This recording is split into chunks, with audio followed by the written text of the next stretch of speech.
Today, we're joined by a young political voice who represents a party that has often styled itself as an alternative to the old order. He is the national youth leader of the African Democratic Congress, with bold claims of empowering fearless youth and driving change. The ADC has positioned itself as a vehicle for Nigeria's political future. But how much of this is actually real, and how much is rhetoric? That's what we are here to find out shortly after this break.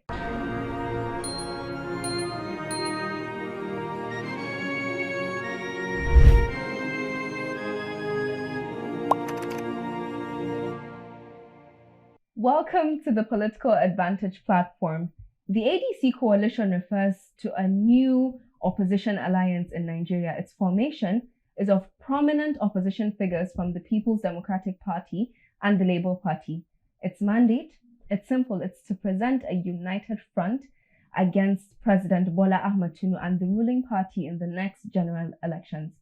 Joining us today is Balarabe Rabiu. Thank you for joining us. Thank you for having me, Balarabe Rabiu. We appreciate your humbling our request to join us. The ADC brands itself as a party for progress and youth inclusion, but critics argue that it doesn't have a clear blueprint. How exactly would you respond to that? Yeah, thank you once again for having me. And clear. Anything you want to find and you find it clear, where do you go? If you want to find the rules and regulations of, Nigeria as a country, where do you go and find it? The Constitution. Then go to our Constitution. The ADC Constitution is very clear about the youth's inclusion, very clear about women participation. For the youths, it's 35%. For the women, in the party itself? Yeah, in the Constitution. Appointed and elective positions. And women, too, 35%. Put together, 70%. That is and that is a number. Constitutional provision. So what more do you want? Within the party, but most political parties do start off that way, making such Look claims. at the interim structure for now. We're just the interim structure. People are claiming that ADC is just recycling the same old promises and people that Nigerians have seen over time. Look at the interim structure of the leadership now. Distinguished Senator David Mark is the party leader, and his secretary, the former governor of Osun State, two-time governor. Look at the formation. The deputy national secretary, she's just like you. You even look alike. Oh, wow. Maybe you are elder than her. She has never held any position, but look at how she has been uplifted to be the deputy in person of Hawa from Yobe State, to be the deputy national secretary of the greatest party in Nigeria and Africa. You would call ADC the greatest party? It is, because it's the amalgamation of all the remaining politicians with conscience and good Nigerians that are saying no to the present administration, putting Nigerians into suffering. So look at the deputy publicity secretary, Jackie Ways. She's also a very young person. She has never had any much political. No, she's a social media, dawn. But she has never been in real. But she's now given that position to man, and they are all doing well. A lot of young men. When you look at the interim position as it is, about 50% of the formation are youths within the age limit as stipulated in our Constitution, which is 18 years to 40 years. So it's not rhetoric, it's practical. And people should understand that I, being the leader of the youth, in so many occasions, we have sat with those elders. The promises are clear that this is generational shift. It's a generational shift. So it's a combination of, the new breed and the old breed. Like one time when the late Emerson Nkanu have said, during the NLC SDP. That was almost 35, 40 years ago. During Babangida administration, he wanted to hand over to politicians. So he came up with two parties, NRC and SDP. And he said this time it's just the new breed. He is handing over to the new breed. He don't want the old breed. The late Emerson Kano called him and said, Muhammadu, you said you are coming out with political parties and you want to give the parties to new breed. He said, no, Muhammadu, don't do that. Because the new breed without the old breed will breed greed. So you need the combination of the two. That is what we have. Yeah, that's what we have in the ADC. Is the combination of the new breed and the old breed with the intention to hand over to the new breed. But they must, have some orientation. We must have some training. So that is what is happening. It's practical. It's not rhetoric. We have extracted that commitment from this. Being a politician, you would definitely say that Nigeria is a tough political terrain, that it's deep-rooted. It has extremely deep-rooted structure. Many politics talking about money and the recycling of old politicians. Realistically, I know although there is that the clear constitution as you stated out, but what's stopping ADC from pushing forward that percentage where, okay, fair enough, you do have set out your young leaders and you have set out your female parties in that in the political party itself. Yeah. But what's stopping it from going a bit higher in terms of the older generation taking a step down for some time to allow the encouragement? Because the people on the forefront of ADC, as you obviously know, are people that are recycled from this current government. So see, the bond of contention is not even giving it to the youth. It's not at all. But what kind of a youth are you giving it to? As it is now,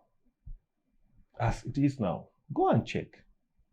Most of our chairmen at various local governments, most of our House of Assembly members,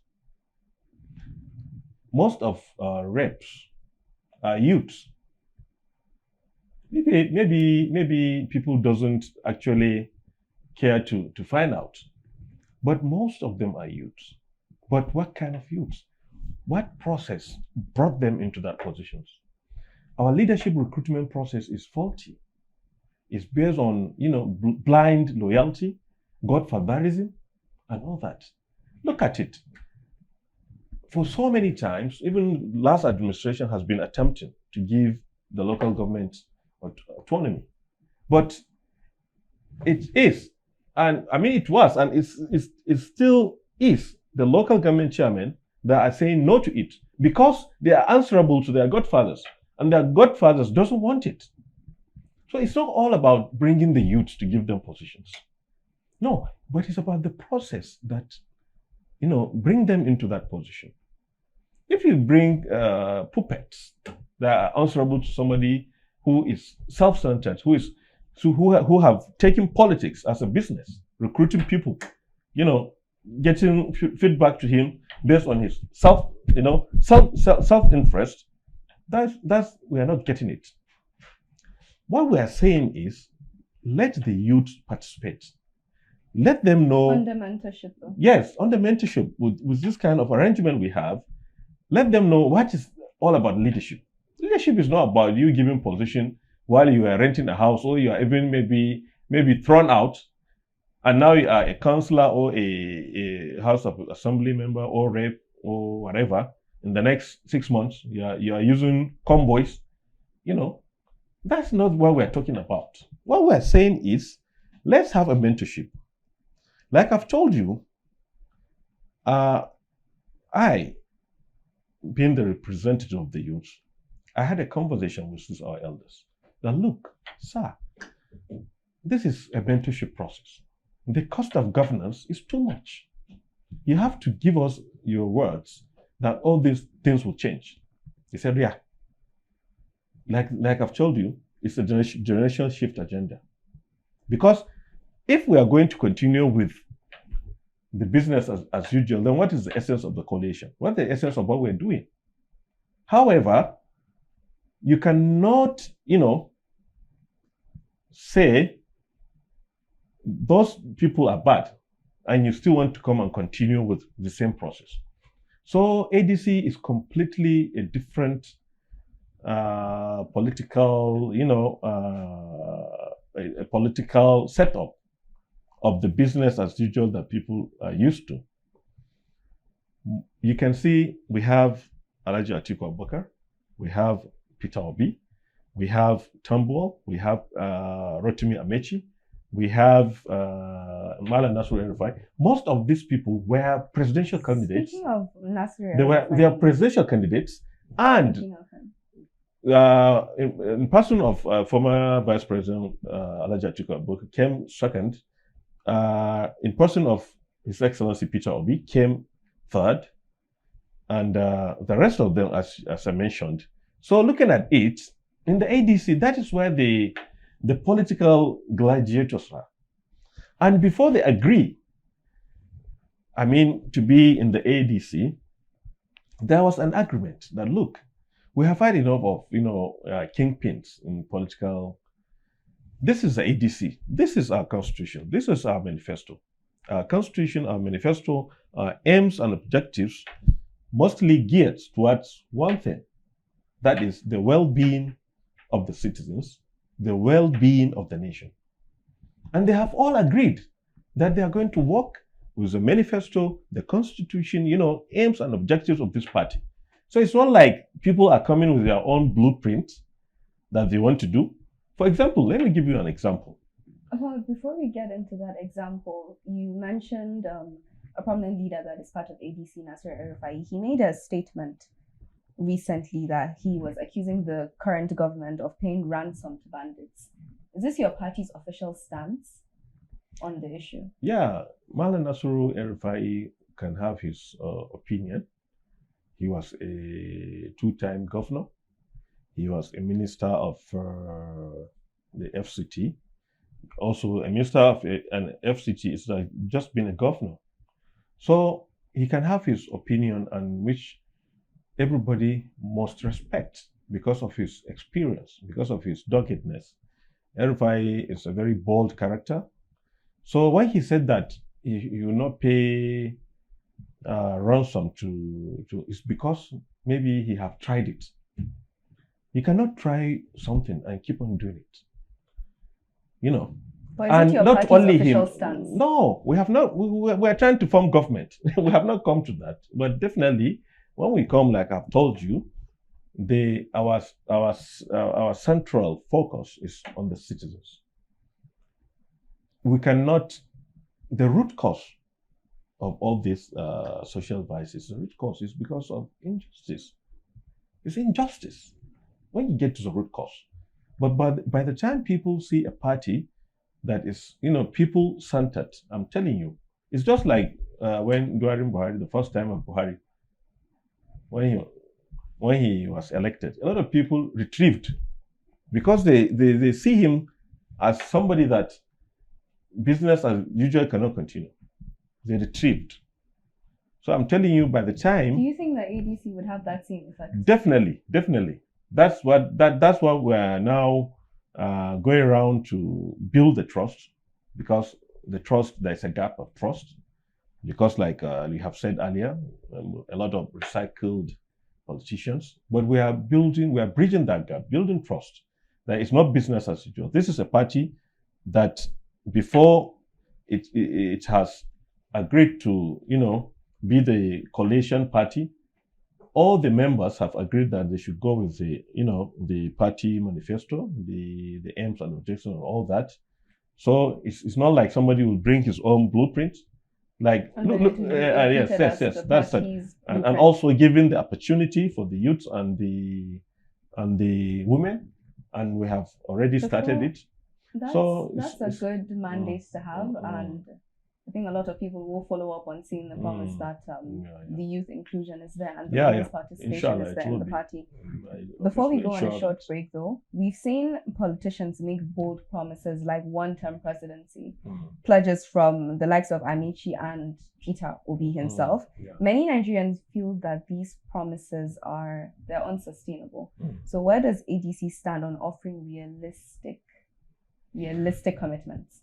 You see, the rotation arrangement is been there, and you see a lot of people are more interested about the rotation. A lot of people are more interested about it has to be my own king. It has to come from my section. It has to come from my religion. It has to come from my tribe. So to the extent that we have forgotten the essence of governance. So if it is from my tribe, if it is from my section, if it is from my religion, so whatever bad he's doing, he will continue. What about good governance? That is not part of what we are preaching. What we are preaching is good governance. Let it be anybody from anywhere. Let it be from any region. But you cannot bring your man just because he's from your region or he's from your religion or from your whatever, and insist he must do and he must continue. It will not work that way. If really, and that is one of the things that is not doing things, the business as usual, as part of the ADC. ADC doesn't campaign. have any, because I'm guessing this is nepotism in a way. As it is, ADC has no hint of that. As it is for now, we are looking for the best Nigerian that can lead this country. That's still on the ADC search for you. Yeah. We have them a lot, but there is a process that we are on a road traveling, and there's a bridge ahead. And when we get to that bridge has broken, and there are engineers among us. So the best man that can fix that bridge so that we can cross over is the man that will elect. Speaking of breaks, we are going to take that after we take a short break and then cross that bridge when we get there. See you after this break. Take a seat on the Political Advantage platform for real conversations about Nigeria by Nigerians. Follow our live stream across these channels and learn how it all affects you. Every Sunday, you have a chance to stay ahead by staying engaged and informed. Tune in to the Political Advantage platform to share in real conversations that matter to you. Welcome back on this short break. We are joined here by Comrade Balarabe Rabiu, and as we were getting on that bridge that we're trying to build here, I want to ask here, INEC is yet to officially recognize the new leaders of ADC, including yourself, and upload your names and pictures on the official website. Are you concerned about this? You see, INEC is a very responsible organization dealing with very irresponsible politicians. In general? Yes, that's how it has been. So from the ADC, we understand that it's not a problem. We know what the INEC is facing, and they are doing their best. And the names will soon be officially registered. Yeah. However, let me use this opportunity to call on the Nigerian citizens to know one thing, and one thing only, and it's very important. Democracy is not a spectator's game. Like watching Chelsea, you'll be in you said Katsina Mashi, right? Malumfashi. And you'll be saying Chelsea is my team, and you'll be watching from. No, democracy is not like that. Democracy is a game of participation. If you will not participate, you never see it done well. So even the INEC needs support of the people. The INEC, should not just be a government institution like any other institution. People must be very much interested in what INEC is doing. The civil society groups must do a lot to support the INEC, must do a lot to enlighten the citizens about the roles of INEC. INEC need to be protected. But if it is just, being treated as any other government institution, INEC must be manipulated by these irresponsible politicians that we have. Do you think that inclusion and encouragement from citizens would fast track the ADC's registration? Yeah. If there were more people interested in what INEC was doing? No, it's not. No, that one is a separate issue, because you mentioned that INEC is said to. I'm not going to say what I know about what is happening, but I know that INEC need to be strengthened by civil society groups. More people need to know about what INEC is and what INEC is doing and what INEC is facing. And you mean their struggles, internal yes, struggles? Yes, yeah. It's very important. It's very important. And also to be close to them in order not to allow them to abuse most of the powers they have. Like I've said, democracy is about participation. Let me tell you something. People are not participating. That's the major problem.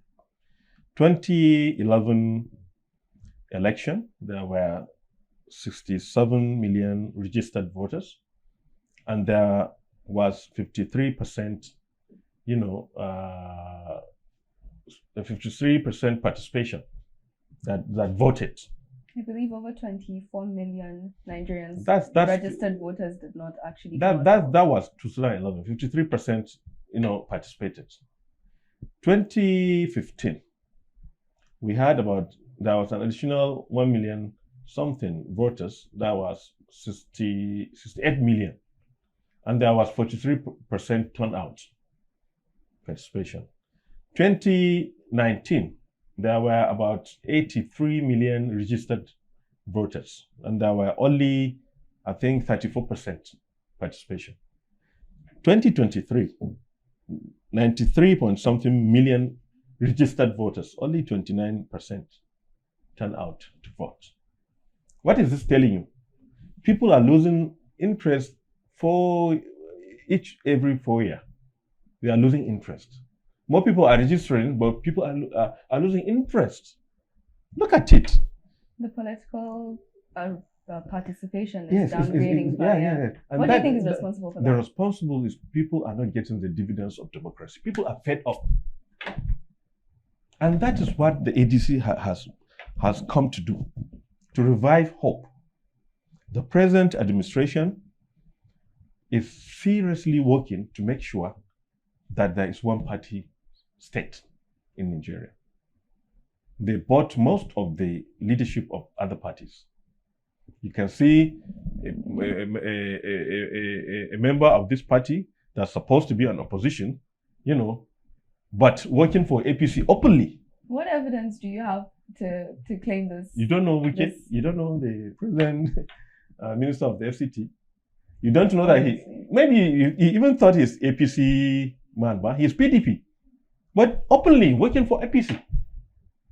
That's what brought the coalition, because we were almost to a state of hopelessness. And that is the most dangerous thing in any, political setup. When people are feeling hopeless, then there is no any place that they can go and they can register the voices, they can register their grievances, and feeling that there will be a time when they will come and vote. Once you don't have that hope in people, then the next is lawlessness. So the ADC is doing good for this country, is doing good for Nigeria, is doing good for Africa, because Nigeria is the hope of Africa, is the hope of black nations. So the leaders said we cannot afford to have a one-party state in Nigeria, because it will lead to hopelessness, and hopelessness will lead to lawlessness. Can you give us more example to kind of capture this claim? Can't you see that a lot of governors that used to be PDP decamping to ADC without the people of that particular state are still their own party, but the governor will decamp without any reason. And you see people that have been to EFCC and all that, with huge amount of claims of money they have stolen and all that, but by the time they are coerced into APC, you see one arrangement lead to another. The next day they decamp to APC. That is what is happening. Very dangerous situation. So the ADC is the hope of the Nigerian people. The ADC is not just a political party. It's a movement of a people that feel enough is enough, so they are putting their heads together. It's not just this PDP, Labour, APC, but there are a lot of very reputable civil society groups and very reputable, elderly statesmen that are part of the coalition. So it's a hope of Nigerians. It's the hope of the youth. So it's not just a political party. A lot of reliable leaders. How do you compete with established political machines when you lack grassroots strength in many states? How does ADC plan to actually compete with that? When it's, like you said, it's deep-rooted in each of these local governments. So how do you actually come in? Because most of them don't really know what is going on with the coalition. No, so ADC, how does that grassroots impact? Like I've said, ADC doesn't need much of that because, like I've said, the political gladiators are already part of it. They have their own structures from the national, state, local government, ward, and polling units levels. These are some of them have won elections without our candidate, who is part of us now, Peter Obi, won Lagos. That's the state of the current president. How do you explain that? Alhaji Atiku Abubakar has become second while he was not in power, and a lot of them. So it's not the problem. Banking on the frustration of people from the failures of other parties. Yes, that's where I'm coming from. It's not the structure that we are really worried about. We have the structure, but the mindset of the structure, that's where the problem is. The mindset of the people. The reason why they are claiming to be part of the structure, the reason why they want to be in politics, that is where the problem is. But the structure is there. Most of these candidates, like I have mentioned to you, have structures from the national, state, local, and ward polling units. They have. But the mindset, why are they in politics? Are they doing it for that particular candidate? Whether he's bringing good or bad? That is what the ADC Youth Wing is doing. We need to have, a mindset reset. We need to reset our mindset. The ADC is not a political party where when you think you have a godfather that will come and impose you during primaries. The ADC is not that party. Or a party that you feel because you have siphoned money or you looted money somewhere, that you come and buy primaries anyhow. That is not the party. What is the system the party, as it is now, we have embarked on our party registration, party membership registration, and it's going to be coded. Will not have primaries where delegates will become, millionaires in a day. No. Because like I've said, the process that brings a leader is what determines what that leader will do. A leader that will buy delegates with the tune of maybe 30, 40, 50 billion naira. How would you expect him to come and work for you? These are the things that we make sure we change, that we must extract that commitment from the elders that we are working with, and which we have already started, gotten some, that it cannot be business as usual. We can do consensus, we can still do primaries, but not the way people are doing it.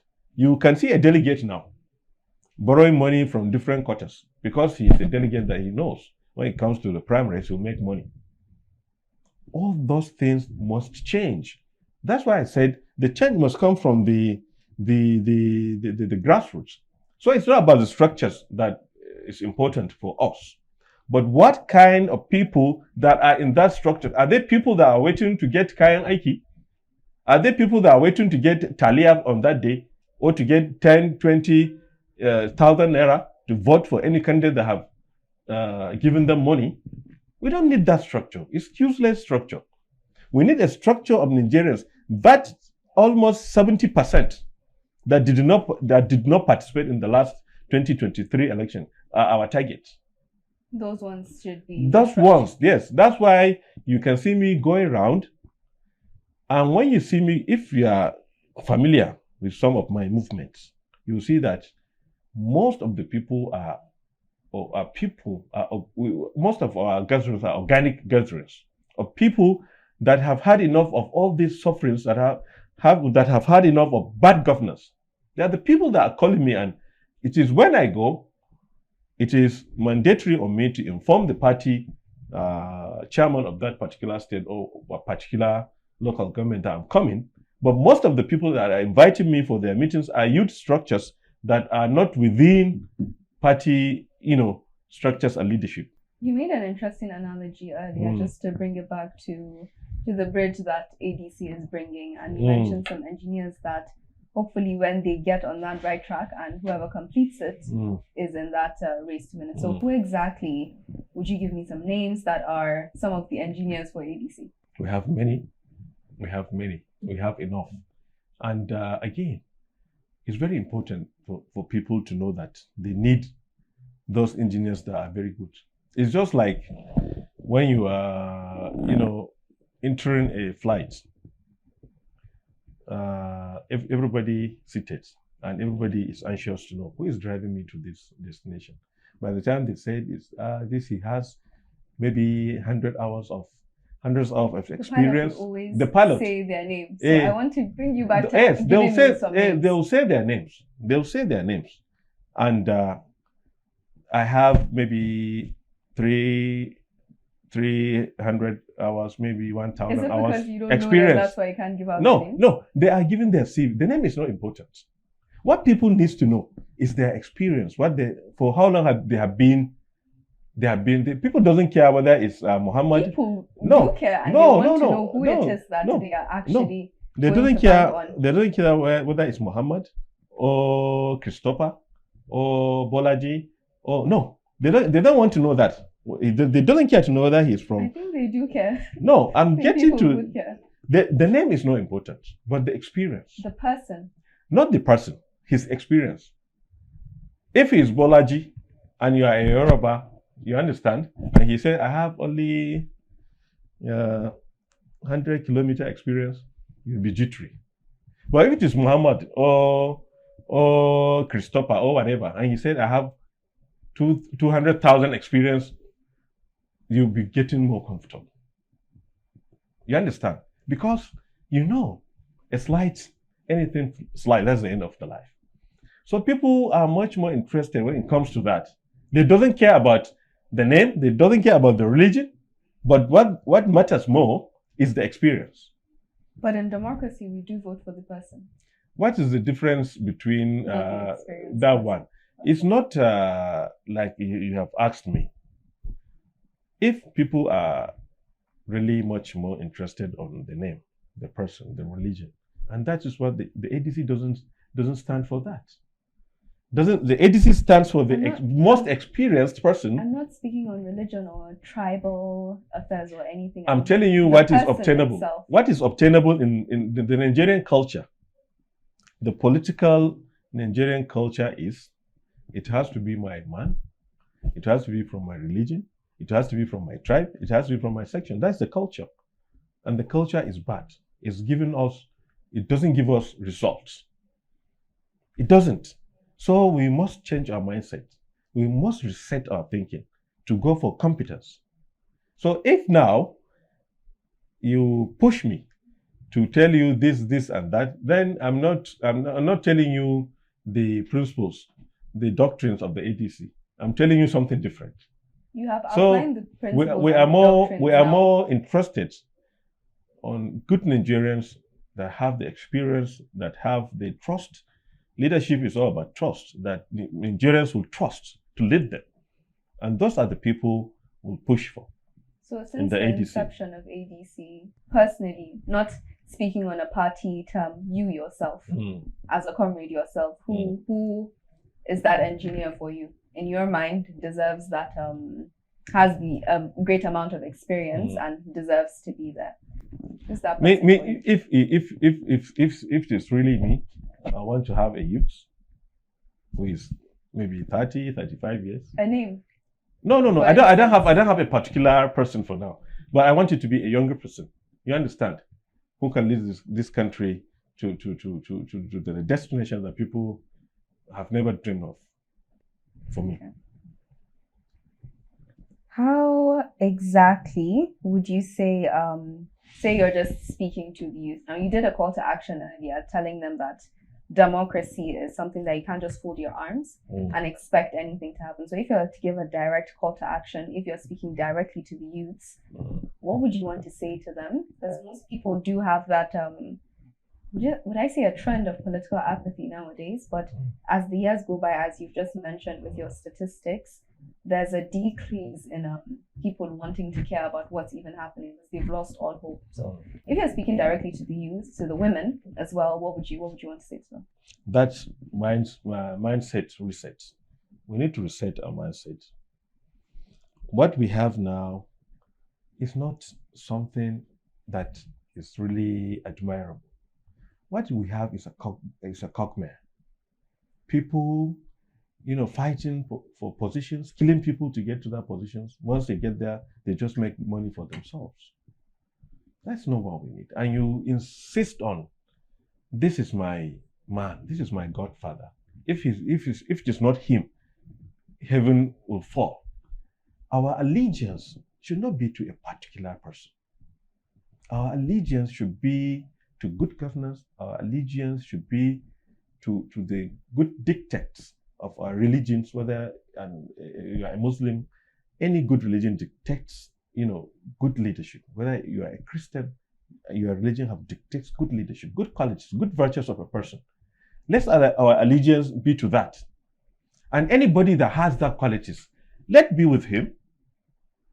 And once he derail, we bring him back. Like I've told you, we have to participate. Let our allegiance be clear that we want a good person. He shouldn't come from my religion. He shouldn't come from my region. He shouldn't come from my tribe. But let him be a good person. Give him a chance. If he derails, we say no. If he will not say no, let me give you an example. For example, if it were the present president came from the ADC, and at the time of his swearing in, he said that he removed subsidy. If I were the youth leader, I would have called for a protest that we do not agree, because it's all part of the dictates, it's all part of the doctrines of our party. Because removing subsidy will bring sufferings. So we'll say no. And we are going to say democracy is a system where it gives the citizens to say no and peacefully protest. We'll protest on that. Because look at it now. Before the removal of subsidy, it was, officially from the Bureau of Statistics that about 133 million people were living under poverty line. That was before the removal. 133 million. So by mere observation, you know that after the removal, another 100 have added. 100 million. Because look at it. People cannot go to their offices with their cars. People cannot eat 3 square meals. Those that are eating 3 square meals are now eating 2 square meals. Those that are eating 2 are now eating 1. Those that were eating 1 are now eating nothing, and they are dying. They are dying. So we must change our mindset. Certainly, we're speaking as a youth now. Why do you think there is political apathy in the youth in particular? We've spoken about citizens in general, but the youths. Why do you think about there is 3 things to be specific? First of all, their votes are not counted. You go and vote, there'll be INEC. Before it gets to INEC, when it gets to INEC, you see changes. Look what happened in Kano from the state I came. INEC introduced inconclusive. It was clear. 2019, it was clear that the opposition got about 24,000 votes ahead of the APC there. Then they introduced inconclusive. Have you ever heard of this thing, this nonsense inconclusive? And that's how they manipulated the election and gave it to APC. In so many states. Look at what happened in Imo State. The man that came almost fourth, or the last one, before you know it, court did magic and say he won the. That's one, because the votes are not counting. The votes are not counting. And the promises too, the democratic dividends, as they are saying, they are not there. They are not there. People are only using the system to enrich themselves and their families. That's another thing. And thirdly, the youths feel the system is not for them. The system is for some old people that are there, and if you are not allegiant to them, whether you are good, no matter how good you are, it doesn't matter. You see a political arrangement where somebody who has all the degrees is not important compared to somebody who can handle machete well. That's another thing. That is bringing the apathy. It doesn't help people that have what to add. What to give back to their communities. It just favors people based on their blind loyalty, based on their nuisance value. All these things are bringing the apathy, and that's what we are trying to now dislodge and bring hope back. I think not just myself, but a lot of the viewers watching are certainly going to hold ADC to account to that. Seeing more youths come up would be something that I think everyone in Nigeria is hoping to see, because as said multiple times, the same people being recycled is just, it's getting old at this point, as old as they are. Democracy in general, what's the way forward, you think? What's the, if you could describe it in one word, say maybe consistency, reliability, what's one thing that you can certainly promise that Nigerian youths or Nigerians in general are going to, well, youths, let's just focus on that in particular because of the office that you hold. How do you say that one word to them that is going to rely heavily on what you're planning to accomplish? Yeah, we need to have, electoral integrity. We need to have electoral integrity. The major problem is we don't have integrity. We have brought ourselves too low. Too low. We have to feel that we are human beings and we have pride. People doesn't understand the system, what democracy. We are electing leaders that will shape your future, that will decide on your behalf. Whether you are a doctor, you are a professor, you are an engineer, whatever you are, at the end of the day, it's a politician that will take that decision. So it's something that has to do with your life directly. So we have to have integrity. It's not about a one-day affair. You make some few tokens and that's the end of it. No. Once you do that, you have solved your future. So we should have electoral integrity. We should go for people that are competent. We should do away with money politics. We should do away with regional politics. Let's go for the right candidates. And once we go for them and they turn the other way, we should say we don't agree. It will not kill us. We'll say it. But if you allow them, then we'll never get it right. Democracy, you must say no when something wrong is done. You must say no. You must show that you do not agree with that. That's why we can only have good leaders. But even if you have good leaders and you allow them, before you know it, they will drill and it will be the business as usual. That is another call to action there that I think a lot of the viewers would take away from this. Yeah, we have to be saying no when they are doing it, not in consonant with the promises that they have made. We should say no, we don't agree. That's just it. If not, they just continue doing it. We'll certainly say no if maybe ADC we must does anything. Yes, that's wrong. As long as I'm the youth leader and we have brought somebody and he's going this way, I will say no. And I will ask the youth to say no, we don't agree. Okay. That's just it. You heard it here first on the PAPShow. Thank you for joining us. The big questions remain. Can ADC truly present a credible alternative, or is this another political experiment waiting to fizzle out? Only time and the people will tell. This has been the Political Advantage Platform. Do not forget to subscribe to our YouTube channel. And as always, stay tuned. Until next time, I'm Hadiza Manifashi. Thank you for joining us.